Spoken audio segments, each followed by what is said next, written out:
Hey yogis, Ann Weininger here, and today I'm chatting about the transition into Chaturanga.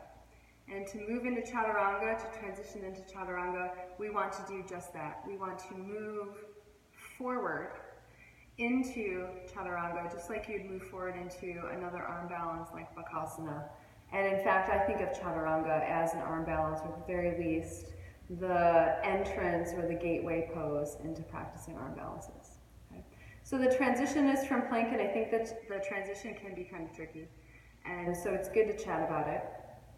What I see in a lot of yogis is a really strong plank pose. But then what happens from there gets a little convoluted, right? So if it was plank pose, we have a strong plank setup, nice strong arms, the shoulder blades are protracted, the belly is drawn in.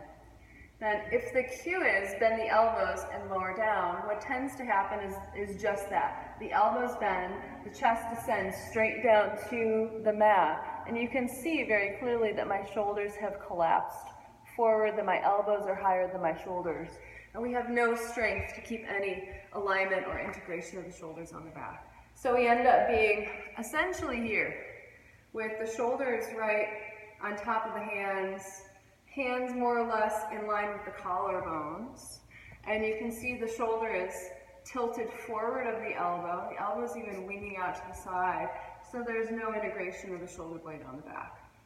So instead what needs to happen is from plank, first we need to shift the whole body forward, which draws the shoulder blades down the back.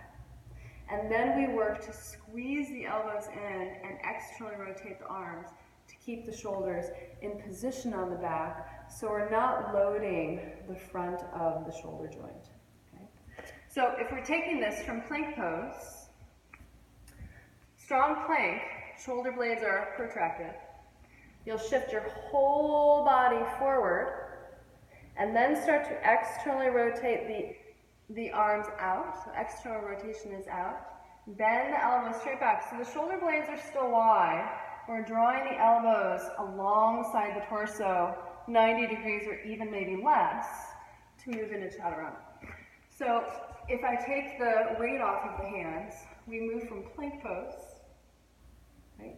Protracted, shoulder blades are wide. We shift forward, so there's the shift forward. Now externally rotate the arm. Start to bend the elbow straight back. The shoulder blade draws down away from the ears.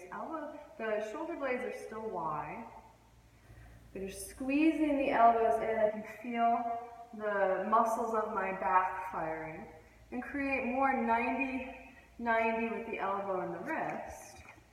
And look, the hands line up more at the low ribs versus up here at the collarbones, and the shoulder blades are really on the back. Yeah.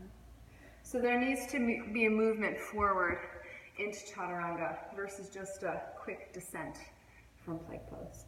And of course, Chaturanga is usually not practiced in a vacuum. So from there, with the shoulders on the back, you are hopefully prepped for a really beautiful upward facing dog.